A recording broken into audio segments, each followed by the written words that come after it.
Assalamualaikum warahmatullahi wabarakatuh. Alhamdulillah, alhamdulillahilladzi khalaqal mauta wal hayata liyabluwakum ayyukum ahsanu amala wa huwal azizul ghafur. Asyhadu an la ilaha illallah wa asyhadu anna Muhammadan abduhu wa rasuluh la nabiyya ba'dah. Allahumma salli ala Sayyidina Muhammad wa ala ali Sayyidina Muhammad. Amma ba'du. Baik, sebelum kita memulai kajian, seperti biasa kita berdoa kepada orang-orang yang telah meninggalkan kita, baik itu saudara, orang tua, tetangga, teman, dan siapapun yang telah mendahului kita. Dan pada pengajian yang biasa kita lakukan pada malam Selasa ini, selain kita menimba ilmu, kita juga terus-menerus berupaya untuk mengingat tentang kematian. Karena kalau kita tidak mengingat kematian, maka kehidupan dunia ini akan menyelimuti hati kita sehingga biasanya mengakibatkan hati kita lalai. Sehingga mudah-mudahan dengan kajian demi kajian setiap minggu, mudah-mudahan ada perubahan dan perbaikan, baik dari sisi ibadahnya yang lahir maupun yang batin. Gitu ya. Allahumma sholli ala Sayyidina Muhammadin fil awalina wal akhirin wa barik wa sallim wa radiyallahu ta'ala an kulli sahabati Rasulillahi ajmain. Amin ya Allah. Alhamdulillahi rabbil alamin. Allahumma sholli ala Sayyidina Muhammad wa ala ali Sayyidina Muhammad. Allahumma inna nas'aluka salamatan fid din wa dunya wal akhirah wa afiatan fil jasadi wa ziyadatan fil ilmi wa barakatan fil rizqi wa taubatan qablal maut wa rahmatan indal maut wa maghfiratan ba'dal maut. Allahumma hawin alaina fi syakaratil maut wan najata minan nar wal afwa indal hisab. Rabbana la tuzigh qulubana ba'da idh hadaitana wa hab lana min ladunka rahmatan innaka antal wahhab. Allahumma ighfir lana dhunubana wa liwalidina warhamhuma kama rabbayana shighara wa li jaddina wa li jaddatina wa li ustadina wa li jami'il muslimina wal muslimat wal mu'minina wal mu'minat al ahya'i minhum wal amwat wa tabi' bainana wa bainahum bil khairati rabbighfir warham wa anta khairur rahimin. Rabbana asrif anna adzab jahannama inna adzabaha kana gharama innaha sa'at mustaqarra wa muqama. Allahumma sabitna bil iman wa sabitna bit tauhid wa sabitna bil ma'rifah wa sabitna ala dinil Islam. Allahumma inna nas'aluka husnal khatimah wa na'udzubika min syarril aqibati wa su'il khatimah. Allahumma hasil maqasidana wa balligh muradana bil khair. Allahumma hasil maqasidana wa balligh muradana bil khair. Allahumma hasil maqasidana wa balligh muradana bil khair. Rabbana atina fid dunya hasanah wa fil akhirati hasanah wa qina adzabannar. Bifadlika subhana rabbika rabbil izzati amma yasifun wassalamun alal mursalin walhamdulillahi rabbil alamin. Yang pertama seperti biasa dan memang yang paling utama adalah kita memanjatkan puji syukur kehadirat Allah Subhanahu wa taala yang pada malam hari ini masih memberikan kita kesempatan duduk berkumpul di majelis ta'lim yang mulia ini dalam rangka mengkaji ilmu agama. Salah satu kitab yang kita ambil hikmahnya adalah kitab yang bernama Al-Hikam, dikarang oleh Syekh Ibnu Athaillah As-Sakandari 700 tahun yang lalu. Jadi hari ini, malam ini kita menyaksikan bahwa ada ilmu yang bisa bertahan selama kurang lebih 700 tahun. Dan salah satu kunci dari abadinya ilmu ini adalah karena si penulisnya, si musonifnya, si pengarangnya berada dalam kondisi ikhlas dalam menyampaikan dan menulis. Mudah-mudahan apa yang beliau tulis ini bisa kita implementasikan dan bisa kita amalkan di dalam kehidupan kita sehari-hari. Salawat dan salam semoga selalu tercurah limpahkan kepada junjungan kita Nabi besar Muhammad sallallahu alaihi wasallam, kepada para keluarganya, kepada para sahabatnya, dan mudah-mudahan kita selaku umatnya sampai akhir zaman. Amin ya rabbal alamin. Qala al-musannifu rahimallahu taala, nafa'anallahu bihi ulumihi fid-dharaini. Amin. Kajian kita sampai dengan hari ini itu sudah kajian ke-10, Pak. Kajian ke-10 ini itu memfokuskan kepada bahasan terkait dengan ikhlasnya di dalam ibadah. Sekedar review di minggu lalu, Pak, kalau Bapak ingat dan saya coba review. Jadi di minggu sebelumnya itu kita belajar tentang ma'rifatullah ya. Tentang ma'rifat Allah. Kenapa pada saat kita menyebutkan Tuhan itu akan selalu diikuti oleh lafaz Allah. Apa buktinya? Di dalam Al-Quran disebutkan. Pertama, di dalam syahadat kita, asyhadu alla ilaha illallah, gitu kan? Illallah. Kata Allah disandingkan dengan lafaz ilah. Kemudian dalam surat, kalau kita menyebutkan surat Al-Kursi, ayat Al-Kursi, ayat kursi, Allahu la ilaha illallah, gitu kan? Lagi-lagi lafaz Allah disandingkan dengan lafaz ilah. Jadi kaidah ini ternyata berlaku. Karena ilah itu di dalam bahasa Arab bukanlah Allah. Bukan Allah gitu ya. Tetapi ilah ini adalah sesembahan. Kalau yang namanya sesembahan berarti berhala. Gitu ya. Karena orang Arab sendiri menyebut berhala-berhala mereka dengan sebutan ilah. Kalau satu namanya ilah, kalau banyak dijamakkan menjadi alihah.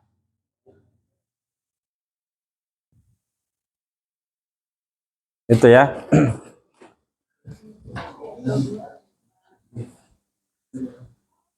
Jadi kalau jamak menjadi alihah, berarti sesembahan-sesembahan. Kalau begitu, Allah sendiri adalah mendefinisikan dirinya bukanlah ilah, tetapi langsung lafaz Allah. Apa buktinya? Di dalam lafaz Bismillahirrahmanirrahim. Jawaban atas ini adalah lafaz Bismillahirrahmanirrahim. Allah menyebutkan dirinya sendiri langsung pada ayat pertama di surat Al-Quran dengan sebutan Allah, tidak menggunakan ilah. Jadi langsung menamai dirinya, aku ini adalah Allah. Nah, lalu kemudian Allah sendiri terambil dari kata ilah. Ya, ilah ini asal katanya dari ilah, ditambahkan alif lam di depan, menjadi lafaz Allah. Bagaimana cara bacanya? Nah, cara bacanya ini yang kita ini biasanya sering keliru. Menyebut lafaz Allah itu dengan sebutan Allah. Ini kekeliruan.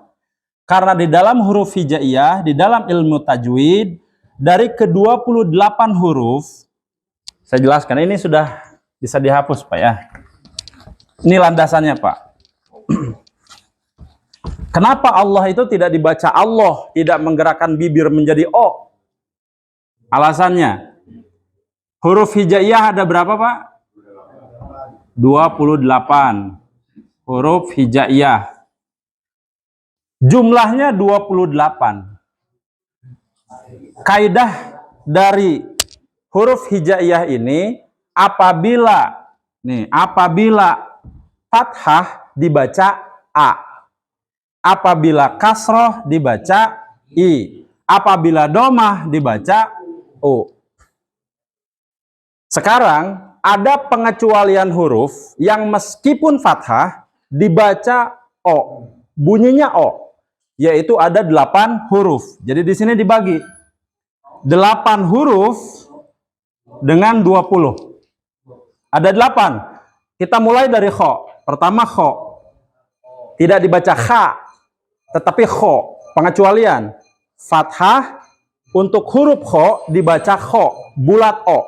kho. Kemudian apa lagi? Berurut. Ro dulu. Ro. Kemudian apa lagi? So dulu. So, terus do, terus apa lagi? To, terus lo, terus go, terus ko. Ada 8 jumlahnya. Ada kho, ada ro, ada so, ada do, ada to, ada zo, ada zo, ada ko. Meskipun fathah dibaca o. Di dalam ilmu tajwid, dari ke-28 huruf hijaiyah ini dibagi ke dalam 2 kelompok dalam penyebutannya. Yang pertama dibaca huruf o, meskipun dia fathah, tidak dibaca a, tidak dibaca ta. Karena di sini nanti selisih sama ta ya. Kalau to misalkan jadi ta. Kemudian kho dibaca kho bukan kha. Ro juga dibaca ra, dibaca ro bukan ra. Gitu ya. Jadi 8 huruf di dalam huruf hijaiyah secara ilmu tajwid yang dibaca o. Sekarang saya tanya, huruf lam itu ada nggak di sini?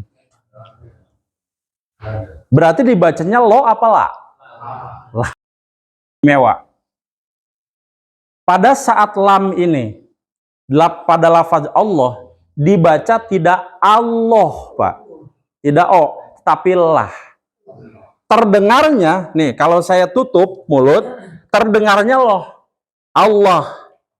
Padahal sama sekali tidak loh. Allah. Allah. Terdengarnya loh kan ya. Jadi yang didengar belum tentu yang benarnya. Karena yang benarnya secara makhrajil huruf, la itu dibaca taf, him. Tebal. Bahasa orang nama tebal. Kandel. Tebal dibacanya la. Nah, kaidahnya gimana? Caranya di mulut. Kalau ini misalnya lidah, ya, ini lidah misalnya, ini langit-langit lidah atau langit-langit mulut, maka posisinya adalah ini ujung lidah ketemu pangkal tenggorokan gini, Pak. La, la gitu. Berarti pembacaannya bukan Allah, tetapi Allah. Terdengarnya coba, Allah. Allah ya terdengarnya. Padahal yang benarnya secara ilmu tajwid adalah Allah. Allah, bukan Allah. Apalagi Allah. Itu keliru. Gitu ya. Insya Allah berarti bukan insya Allah. Begitu Pak. Sampai sini bisa dimengerti ya. Ini dasarnya. Jadi memang harus diketemukan nih antar ilmu, disiplin ilmu. Ada disiplin ilmu tajwid, ada disiplin ilmu terkait makhrajil huruf, dan di sini ada ilmu yang membahas tentang ma'rifatullah. Ini nyambung semuanya Pak. Gitu. Jadi memang ilmu itu puzzle, bisa disatukan satu sama lain. Sampai sini bisa dipahami Pak ya. Itu kekeliruan Pak. Tapi bukan fatal, hanya perlu tambahan informasi saja Pak itu. Secara makna jelas sebetulnya ada makna maknawi ya, maknanya secara maknawi ada lugawi. Kalau secara lugawi ya tidak ada masalah, tujuannya memang ke sana. Tetapi kalau secara maknawi itu sudah berbeda Pak, sudah berbeda. Allah dengan Allah itu tidak terdefinisi. Allah, apa Allah itu? Kalau Allah ada, itu memang pentingnya kita belajar makhrajul huruf sebenarnya Pak. Menyebutkan lafaz itu tidak sembarangan. Begitu. Tapi kalau misalnya ajengan misalnya atau Ustadz kan udah lama saya memang begini ya, sudah itu teruskan saja. Yang penting tahu ilmunya Pak. Tapi kalau bisa diubah gitu ya, kalau bisa diubah sudah tahu ilmunya ya pakai gitu. Itu yang namanya ilmu bermanfaat. Itu ya. Jadi di minggu lalu reviewnya itu, mudah-mudahan bisa diingat. Kita masuk kepada pembahasan utama di malam hari ini, yaitu ruh amal cahaya ikhlas. Sudah dapat Pak ya catatan saya mengambil syarah dari kitab Al-Hikam ini. Kita sudah kajian kurang lebih ke 24 Rajab 5 Februari 2024. Ini menyangkut tentang kaitan ilmu akhlak Pak. Jadi memang tidak ketemu nanti di ilmu fikih mah ya. Ini ketemunya nanti di fan akhlak ya, terkait dengan kehidupan kita sehari-hari. Tujuan kita pada malam hari ini ada 4. Saya tuliskan di situ pertama, mengenali ibadah yang tidak bernilai ibadah. Naon cenah maksudnya? 2, makna ruh dari amal yang dikerjakan. Yang ketiga, status amal yang tidak disertai ikhlas. Dan yang terakhir, memahami perbedaan ibadah dan mengerjakan amal ibadah. Ternyata sedetail itu ulama, Pak. Ada ibadah dan ada hal yang bernilai ibadah. Nanti kita bahas lebih lanjut. Apa kata Ibnu Athaillah As-Sakandari? Dalam pasal 10 disebutkan al-a'malu suwarun qaimatun wa arwahuha wujudu sirril ikhlasi fiha. Al-a'malu, amal-amal itu, suwarun, bentuk. Suwarun itu bentuk fisik, qaimatun, yang ada, yang berdiri, yang tampil. Wa arwahuha wujudu sirril ikhlasi. Adapun ruh yang menghidupkannya. Jadi amal itu bentuknya ada, tetapi itu tidak akan bisa bernilai apabila tidak ada ruh. Dan ruhnya amal itu apa? Ikhlas. Maka kemudian Ibnu Athaillah As-Sakandari menjelaskan dalam syarahnya begini, Pak. Ada satu kisah dari Nabi Shallallahu Alaihi Wasallam pada saat didatangi seorang wanita. Ya, sedang berkumpul Nabi itu dengan para sahabat, kemudian didatangi oleh seorang wanita. Ternyata bawaannya itu seperti oleh-oleh lah, kalau kita main buah tangan, isinya jeruk gitu. Dimakanlah sama Nabi. Begitu dimakan, itu Nabi makannya itu sampai habis, Pak. Tidak bersisa sama sekali. Udah gitu kan. Pergi itu si wanita itu, kemudian ditanya para sahabat, nggak biasanya nih Nabi kalau dikasih oleh seseorang gitu atau oleh para sahabat yang lain itu sampai habis. Kok ini mah sampai habis, nggak ngebagi-bagi ke kita gitu. Ditanya tuh sama sahabat. Ternyata apa jawaban Nabi? Luar biasa. Ini akhlak mulia. Kata Nabi, asem. Jeruk ini kalau kalian makan, ada kemungkinan kalian mengernyitkan dahi. Asem ya.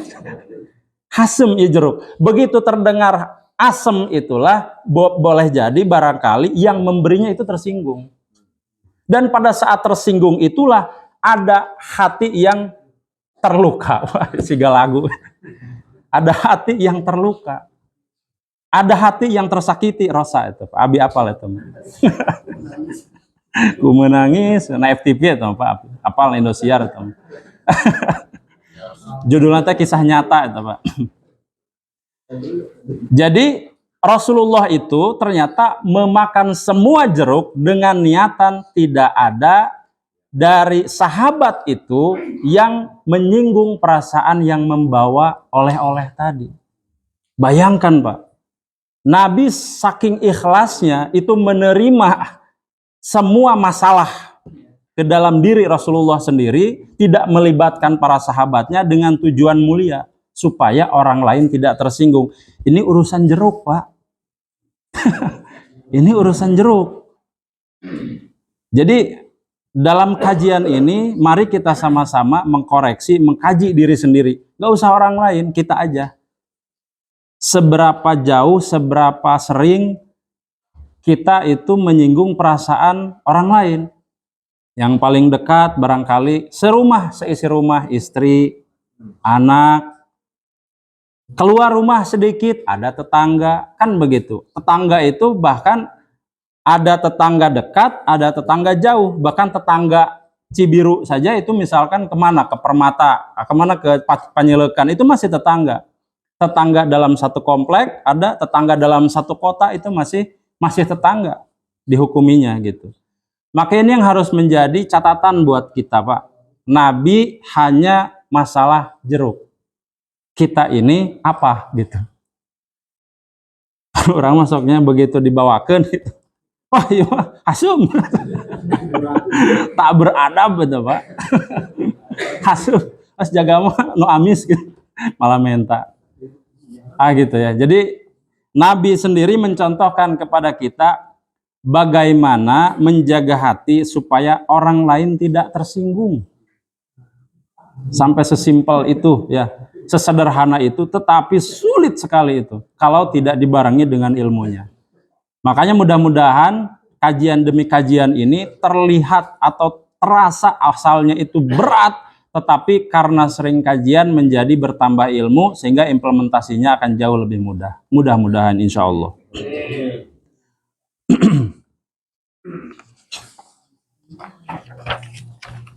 Nah, saya lanjut kepada apa sih sebenarnya unsur ibadah itu. Itu di halaman kedua. Jadi itu saya tuliskan, Pak.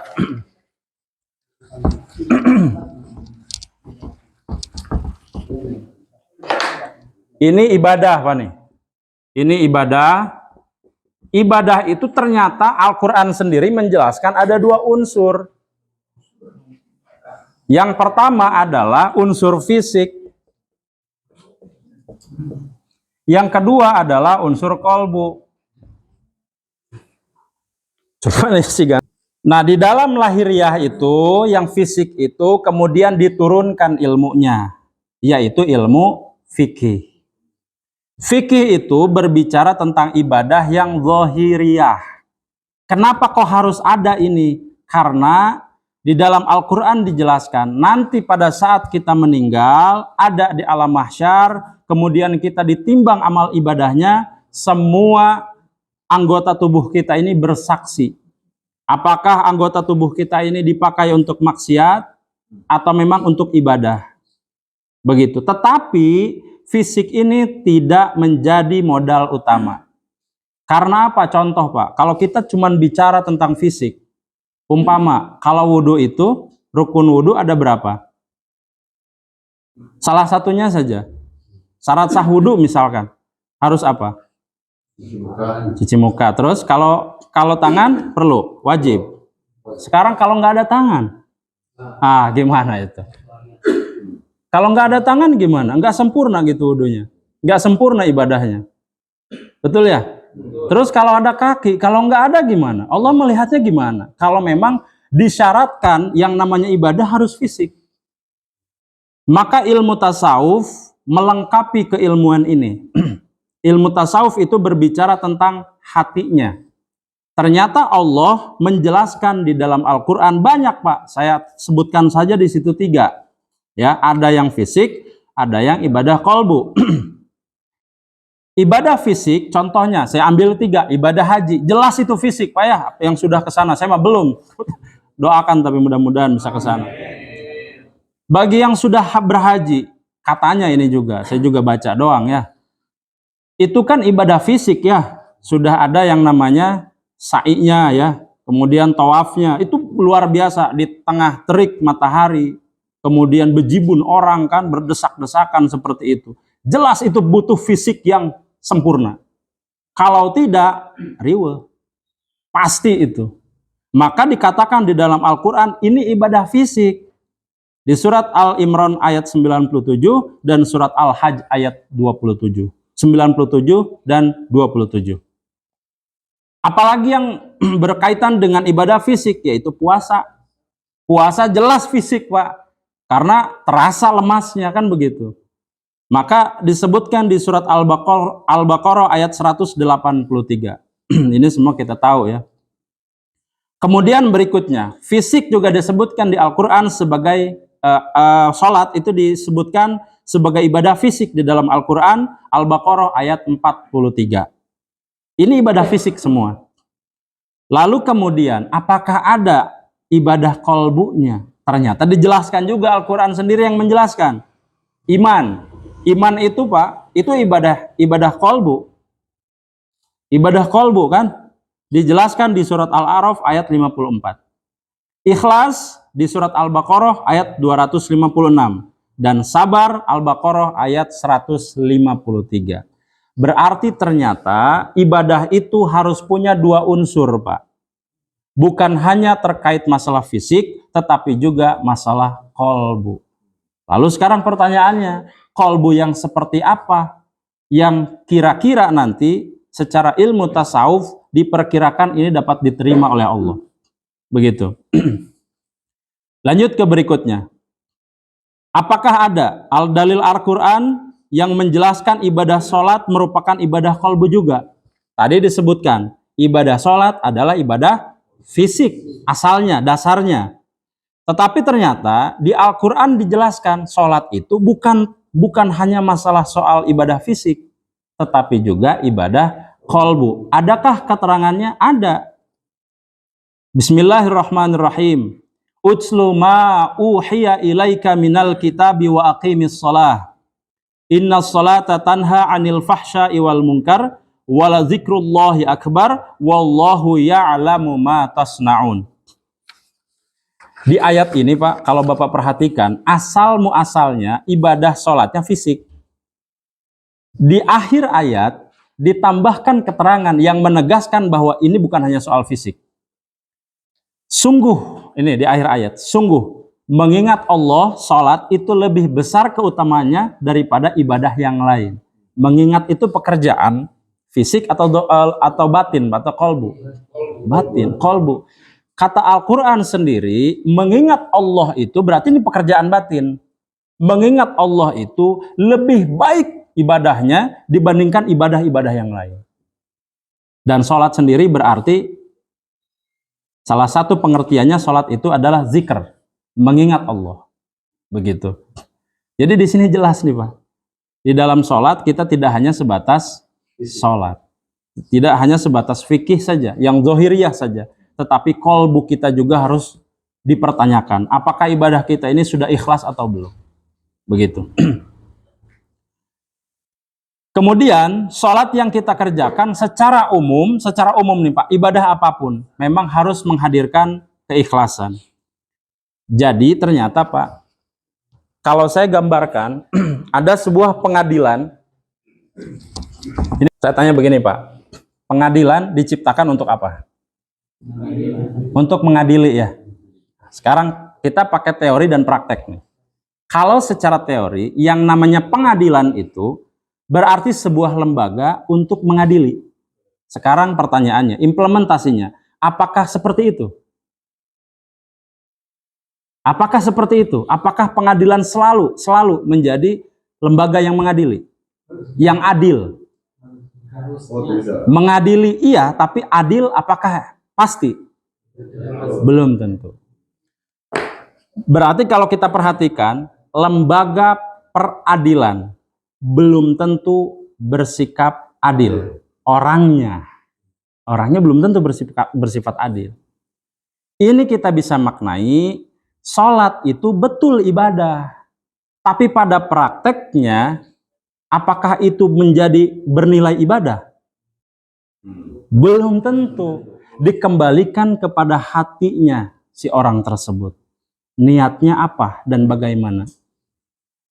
Sehingga tidak serta-merta orang yang sholat lantas diterima amal ibadahnya. Enggak. Tidak serta-merta orang yang berpuasa lantas diterima amal ibadahnya. Enggak. Ada syarat dan ketentuan berlaku. Dan salah satu syarat yang paling umum dan yang paling lazim adalah ikhlas. Jadi kalau kita sholat, sekarang kita perbaiki Pak. Kalau kita tidak ikhlas di dalam sholat, maka ini yang harus kita perbaiki. Karena itu salah satu ciri berarti sholat kita tidak diterima. Kalau diingat di materi-materi yang lalu Pak, apa sih ciri dari amal ibadah kita diterima? Salah satunya adalah kita merindukan ibadah itu lagi. Kalau yang sudah berhaji, ciri dari makbul, diterima nih amal ibadah hajinya adalah kita rindu ingin berhaji lagi. Kalau umroh, ingin umroh lagi. Kalau sholat berjamaah, ingin sholat berjamaah lagi. Kalau puasa, ingin puasa lagi. Itu ciri dari ibadah kita diterima. Karena kalau kita malas, itu ciri dibalik Pak. Ke masjid, malas. Pengajian, malas. Punya uang, tidak umroh misalnya. Ada kemampuan, tapi tidak. Ada kemampuan berhaji, tetapi tidak. Itu adalah salah satu ciri dari amal ibadah kita yang kemungkinan besar tidak diterima. Itu kata ulama tasawuf. Maka kita harus berhati-hati ya. Kita benar-benar harus berhati-hati. Dan apa masalah utama di ikhlas itu Pak? Masalah utamanya adalah riya. Ini sudah kita bahas. Dan apa kata Nabi? Dalam hadis Nabi disebutkan, Pak, makna dari ria itu. Ria itu seperti semut hitam, ini kata Nabi nih, seperti semut hitam yang berjalan di atas batu hitam dan berjalan di tengah malam. Di malam hari. Kelihatan nggak, Pak? Enggak. Terlihat bagus sholatnya, terlihat bagus ibadahnya, tetapi dalam hatinya merasa saya lebih baik dari orang itu. Sudah itu. Itu ria, ujub. Maka kemudian di hadis lain disebutkan, ria itu seperti api yang membakar kayu. Kayu yang tadinya keras, banyak, padat, kemudian dibakar menjadi debu, tertiup angin, lenyap, hilang. Seperti itulah amal ibadah kita di hadapan ria. Begitu. Dan ria ini, Bapak Ibu, Bapak-bapak sekalian, ria ini tidak ada keikhlasan ini terutama, tidak ada yang bisa menilai kecuali Allah saja. Karena ada riwayatnya, Pak. Pada saat kita sholat, ini riwayatnya. Pada saat kita sholat, kita merasa sudah ikhlas. Malaikat yang menulis itu, wah ini orang udah ikhlas nih, udah bagus sholatnya, bacaannya udah bagus semua. Itu dinaikkan ke langit pertama. Kata malaikat di langit pertama, oke, sudah dicap, ini bagus nih, udah ikhlas. Sudah dicap nih, ikhlas di langit pertama. Langit kedua naik. Kata malaikat penjaga langit kedua, mana amal ibadah si fulan? Ini, ternyata begitu distempel, oh iya ini bagus nih. Oke, distempel lagi yang kedua. Sampai ke langit ketujuh, di hadapan Allah. Begitu dikasih ke Allah, ya Allah, ya Rabbi, ini pahala si fulan. Pahala sholatnya, pahala puasanya, pahala macam-macamnya. Ternyata apa kata Allah? Tidak. Orang ini tidak ikhlas. Dan ini disebutkan di hadis Nabi, Pak. Ada 3 golongan di hadis Nabi itu, ada 3 golongan yang ternyata nerakanya itu sudah disediakan. Yang pertama adalah orang yang berjihad, tetapi ternyata bukan karena Allah. Karena ingin disanjung manusia bahwa saya adalah sebagai pahlawan, sebagai mujahidin. Pernah dengar hadis ini, Pak? Ditanya sama Allah kan, kamu di dunia itu matinya kenapa? Saya mati syahid.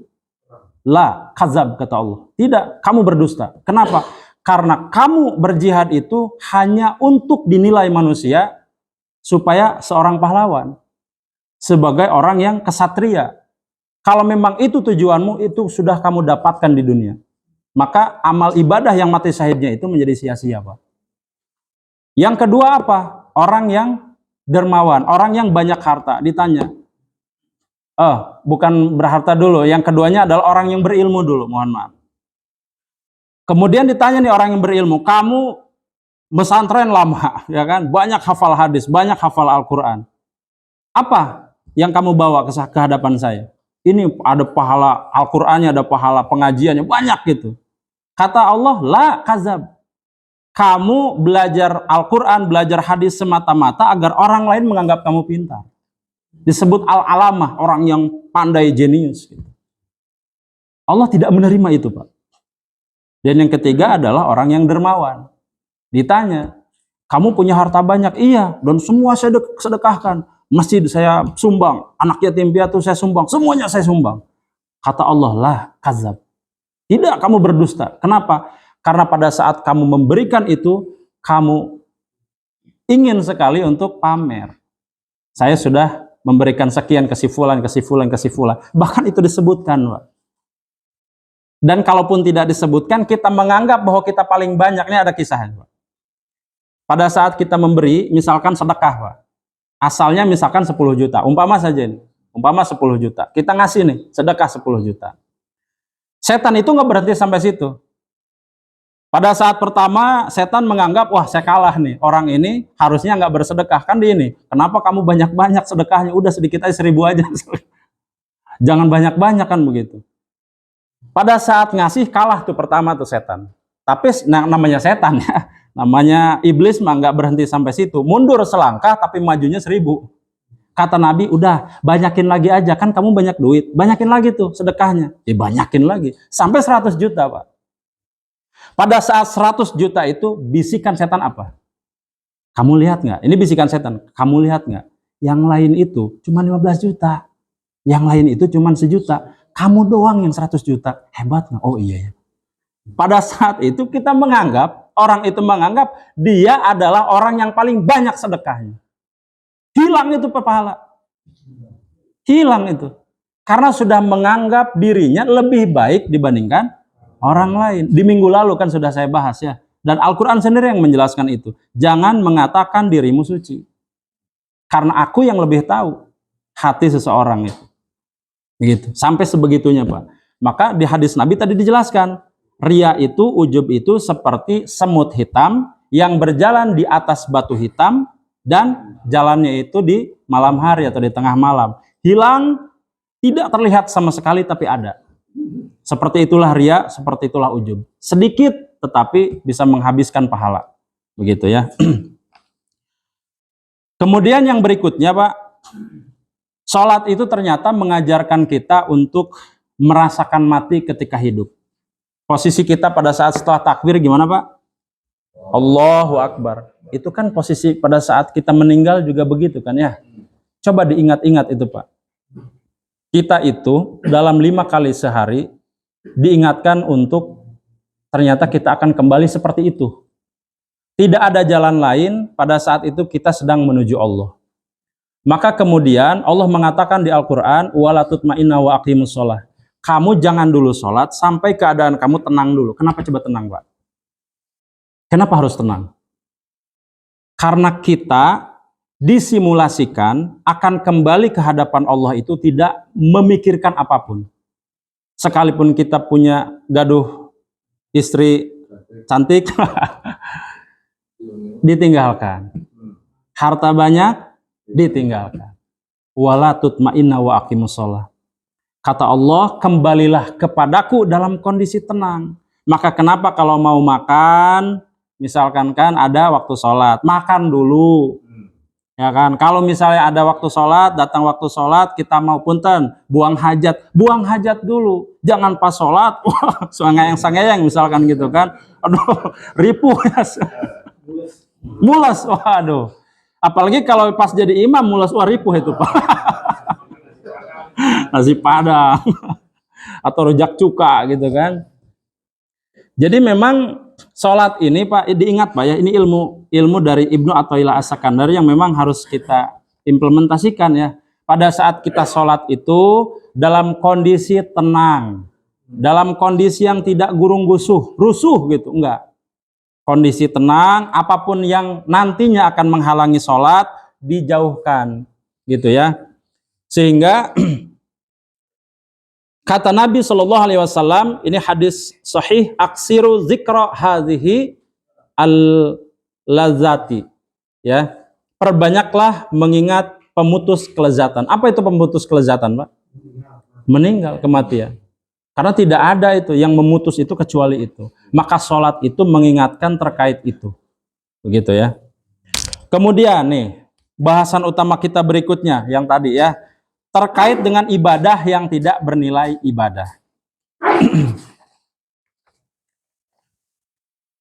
Dalam istilah agama, ibadah itu adalah selalu memiliki rukun dan syarat. Syarat dan rukun. Itu biasanya disebut dengan ibadah. Sholat disebut ibadah nggak?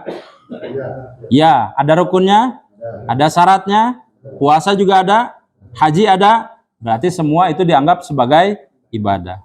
Itu namanya ibadah.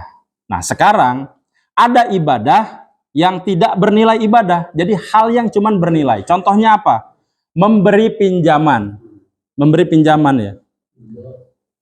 Masihan sametan ya. Masihan sametan ternyata tujuannya misalkan supaya istrinya jadi istri kita. Misalkan begitu. Ya kan ada ya, Siti Nurbaya kan begitu ya. Dibantu sedemikian rupa orang tuanya ternyata ingin anaknya kan begitu. Kira-kira bernilai ibadah nggak? Nah sekarang Pak pelan-pelan ya. Ngasihnya ibadah bukan? Ibadah. Tetapi jadi bernilai ibadah nggak? Tidak. Itu maksudnya Pak. Sama sholat juga.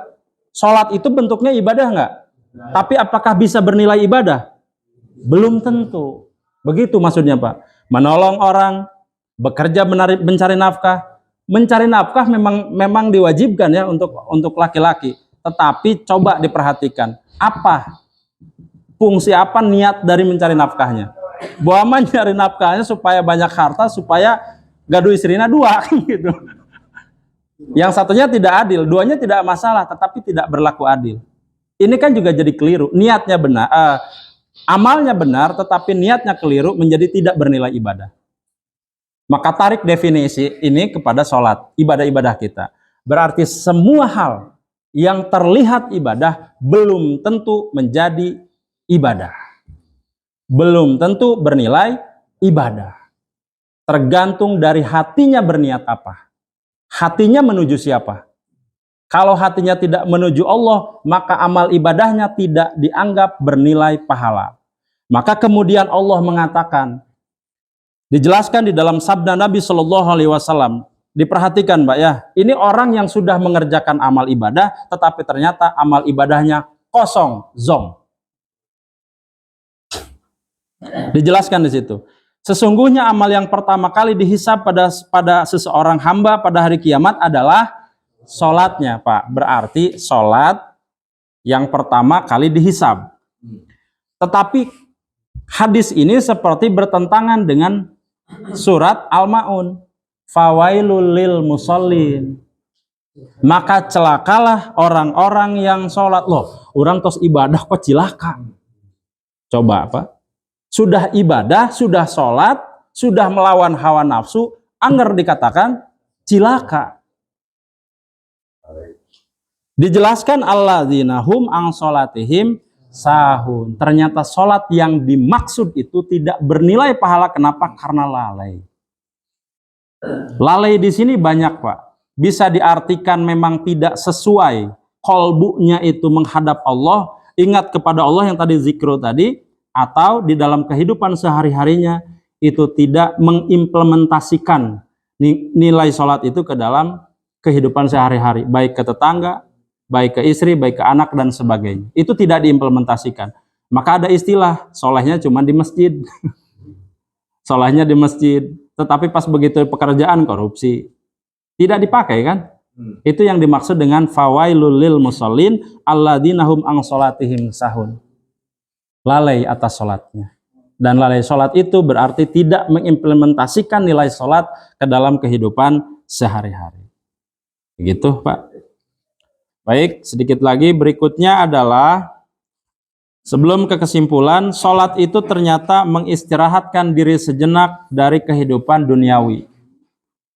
Coba bayangkan kalau kita lagi kerja, kemudian Allahu Akbar, kita dipaksa untuk kembali istirahat dari dunia, melupakan sejenak dunia dan mengingat akhirat. Maka kemudian ini menjadi masalah bagi orang-orang yang tidak mengingat akhirat, yang menganggap kehidupan dunia itu selamanya, dikatakan oleh Al-Quran adalah orang yang merugi. Ya, dasar manusia itu dikatakan di surat Al-Humazah itu, Pak. Wailul likulli humazatil lumazah alladzi jama'a mala wa addada. Jama'a mala wa addada. Jama'a mala wa addada itu, manusia itu secara dasarnya adalah suka berkumpul dan menghitung. Maka di ayat di surat sebelumnya dijelaskan al-hakumut takasur. Al-hakumut takasur itu adalah orang yang rugi, menganggap kehidupan dunia ini selamanya, mengumpulkan banyak harta, tahu-taunya ke alam kubur, Pak. Nggak dinikmati itu hartanya, mah. Tiba-tiba ada di alam kubur. Jadi kerja keras dia selama ini, yang dia anggap itu akan membahagiakan dia, ternyata buktinya tidak. Al-hakumut takasur hatta zurtumul maqabir. Setelah al-hakumut, al-kautsar itu kemudian diteruskan kepada wal asri.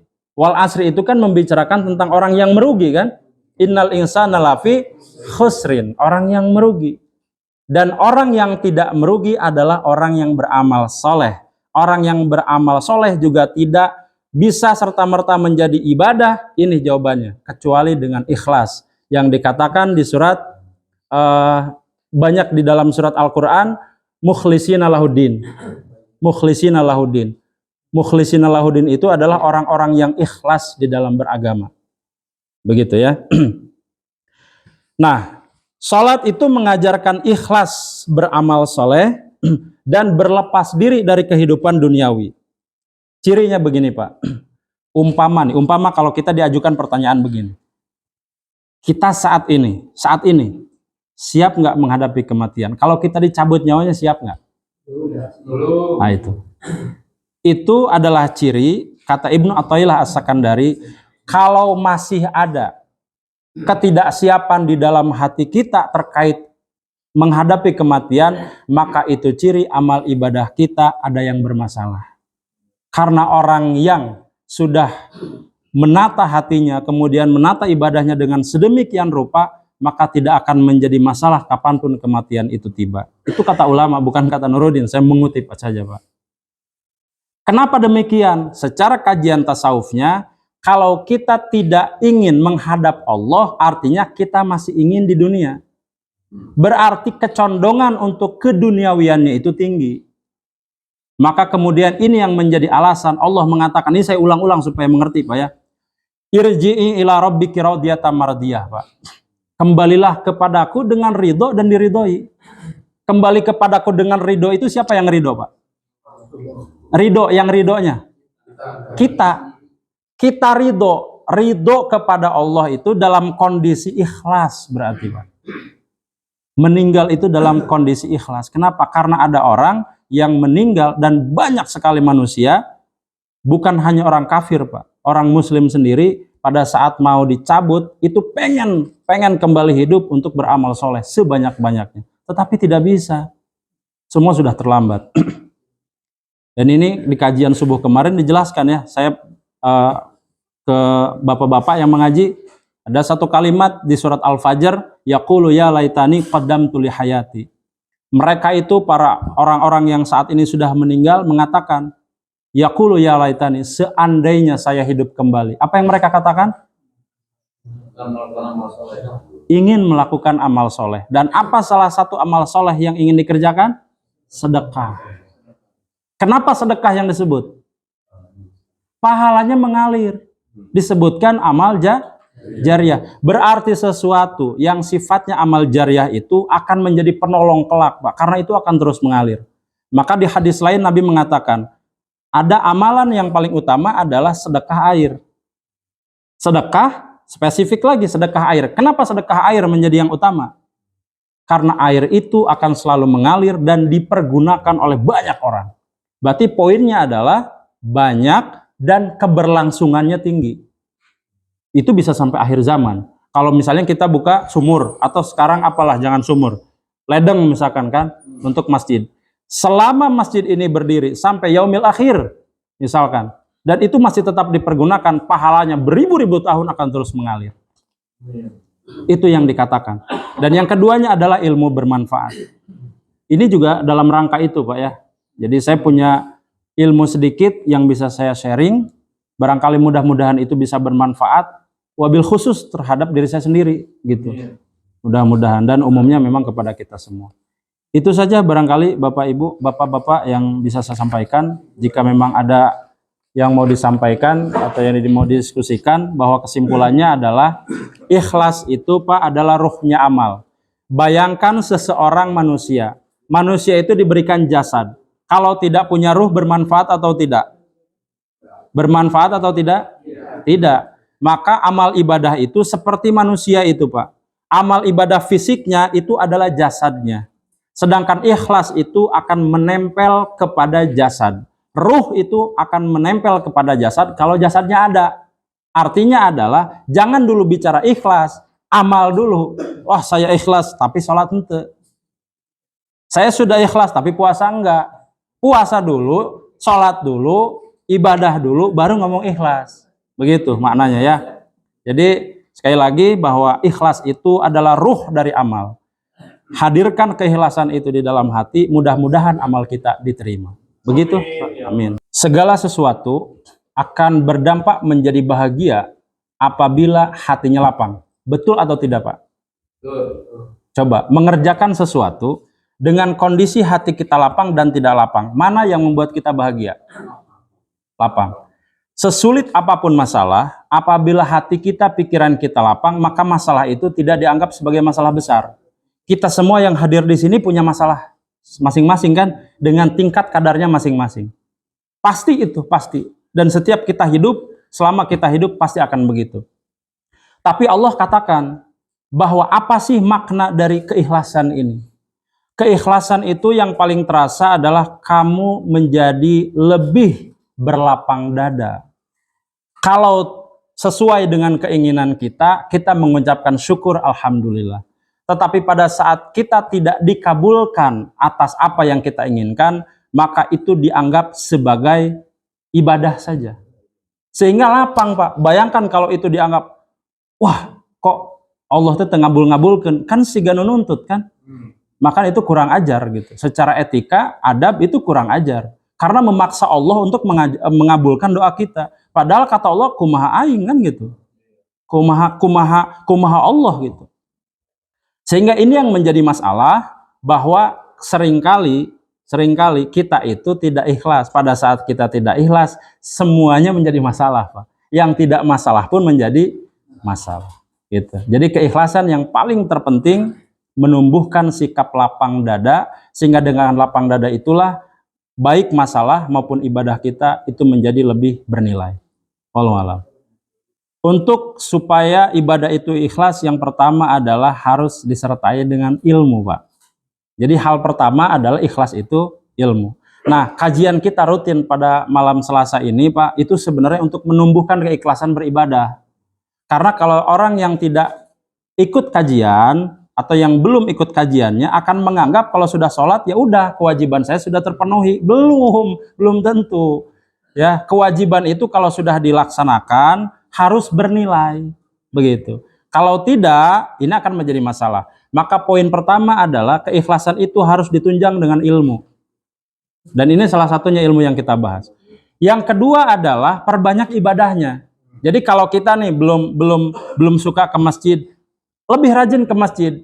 Asal muasal misalnya pada awalnya kita merasa kumaha terpaksa segala macam, tapi kan lambat laun langkah kaki kita menjadi lebih ringan kan. Pada saat kita sering, disitulah nanti letak di mana kita bisa ikhlas. Tadinya terpaksa, tadinya banyak masalah, ternyata lambat laun kita bisa merasakan keikhlasan. Itu yang kedua. Dan yang ketiga kata ulama, untuk menumbuhkan keikhlasan itu adalah sering-seringlah berlatih ikhlas. Iya, kalau tidak dilatih kan gimana cara mau ikhlas, Pak? Sama seperti bagaimana cara supaya kita tidak ria. Gimana coba, Pak? Caranya supaya kita tidak ria. Gimana? Caranya gimana, Pak? Nih, kalau kita sedekah, kan ada ya, saya mah nggak mau disebut lah, misalnya takut ria. Gimana cara coba supaya nggak ria? Nggak diingat ya? Apa kata ulama? Menarik, Pak. Kata ulama begini, kalau misalnya kita mau tidak ria dalam bersedekah, sedekah. Karena satu-satunya untuk melawan ria adalah beramal. Bagaimana melawan ria orang masih dalam niat? Kumaha carana? Abi mah alim ditinggalikan sedekah. Nah, sedekah nggak henteu. Sedekah juga belum, gimana? Supaya nggak kelihatan benar-benar nggak ada. Ayah kosong gitu ibadah. Maka untuk melawan ria adalah beramal. Lakukan saja, Pak. Begitu kata ulama, bukan kata Nuruddin. Lagi-lagi saya mengutip saja. Kata ulama begitu, Pak. Beramal saja. Ada 3 ya. Tadi belajar seperti setiap malam kajian kita, setiap malam Selasa ini salah satunya untuk itu. Dan yang kedua adalah tadi apa? Memperbanyak ibadah. Yang ketiga adalah ya belajar ikhlas. Memang harus begitu. Kalau kita tidak mengerjakan yang 3 tadi, mustahil, Pak. Kalau kita tidak belajar ikhlas, mustahil. Dan mau sampai kapan, Pak? Mau sampai kapan coba? Usia kita semakin lama, semakin menua. Ya kan? Warning-warning yang sudah ada di 60. Yang sudah ada di 60, warning, alert itu. Ya. Bahasan di kitab Ibnu Athaillah As-Sakandari ini, Pak, berfokus kepada biasanya kita itu sering menganggap kita ini sudah benar. Begitu, Pak. Apalagi kalau sudah tua, umpama kan makin menua biasanya makin merasa sudah banyak pengalaman, umpama ingin lebih dihormati, kan begitu umpama. Yang muda juga sama, kan gitu. Sama. Jadi kita ini baik yang muda maupun yang tua merasa benar itu akan selalu ada. Maka penyeimbang dari itu dikembalikan kepada fitrah manusia yang sebenarnya tidak ada apa-apanya. Bahwa yang kita kerjakan itu masih perlu dikaji. Kita ibadah saja, nilainya seperti berpahala, ternyata harus dikaji lagi niatnya. Ikhlasnya bagaimana, ibadahnya gimana gitu. Nanti ada Pak bagian tertentu dari kitab Ibnu Athaillah juga menjadi kabar gembira bagi orang-orang yang senang nanti beramal soleh, ada Pak. Ada bagiannya. Diikuti saja, dinikmati Pak. Ini memang sedang tujuannya adalah mengkoreksi diri sendiri sebelum dikoreksi orang lain. Bahkan yang paling parah Pak, dikoreksi nanti di yaumul hisab sama Allah sendiri. Ini belajar kita ini. Kalau tidak ada yang mengingatkan, terus mau kapan gitu. Kata Ibnu Athaillah begitu. Maka kalau ada yang menyampaikan seperti ini, itu seperti melihat ke dalam diri kita, seberapa baguskah amal ibadah kita sampai dengan hari ini. Begitu Pak. Bismillah. Kalau ngikut kajian kita dari pasal 1, 2, dan seterusnya, ada satu bahasan yang nyempil pada saat itu. Pada saat kita merasa kita ikhlas, ternyata itu tidak ikhlas. Itu hati-hati. Pada saat kita merasa kita sudah ikhlas, ternyata di titik itulah kita tidak ikhlas. Sama seperti tadi tuh. Semut hitam di atas batu hitam yang berjalan di malam hari. Tidak terlihat. Itu kata ulama begitu Pak. Jadi kalau kita sudah merasa diri lebih baik atau merasa diri tadi sudah ikhlas, ternyata itu bentuk tidak ikhlas. Maka hati-hati dengan itu. Jadi kalau pendapat saya terkait ikhlas itu, ikhlas mah memang hanya Allah yang tahu tadi ya. Sudah saya sampaikan, hanya Allah yang tahu. Tapi ada indikator barangkali Pak.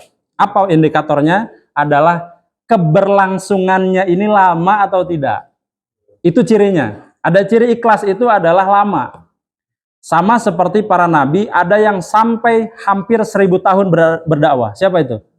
Nabi Nuh. Nabi Nuh itu kurang lebih 950 tahun. Coba kita ngajak orang sholat Pak, setahun nggak ke masjid, kira-kira ngajak gitu, ayo ke masjid yuk, enggak lah. Terus, tapi enggak sampai setahun, 2 tahun, 3 tahun, 10 tahun nggak pernah ke masjid. Meskipun kita ajak, itu masih mending 10 tahun kita ajak. Kita mah paling 3 kali udah kumaha maneh, gitu kan? Bener nggak? Bayangkan Nabi Nuh alaihissalam, Nabi Ibrahim alaihissalam, sampai dengan Nabi Muhammad sallallahu alaihi wasallam berdakwah nggak tanggung-tanggung, lama durasinya, tapi bisa bertahan. Apa maknanya? Apa kuncinya? Di ikhlas. Itu. Jadi kalau berlangsung kebaikan itu lama, maka itu ciri orang itu ikhlas. Begitu. Itu barangkali Pak Haji. Jadi memang ikhlas itu tidak bisa menjadi lahiriah ya, itu dikembalikan ke hati masing-masing, tapi cirinya kita bisa temui, bisa kita lihat dari keberlangsungannya, lama atau tidak. Karena sok aya istilah anget-anget tai ayamnya. Nah, itu. Cuman awal-awal wungkul lo semangat seueur pengajian teh, ternyata kadituna cuman tiluan gitu. Walau alam ya, sudah menunjukkan jam 9 cukup. Kalau ada kata-kata atau penyampaian yang kurang berkenan dan kurang sesuai, mohon dimaafkan dengan sebesar-besarnya. Billahi fi sabilil haq. Assalamualaikum warahmatullahi wabarakatuh.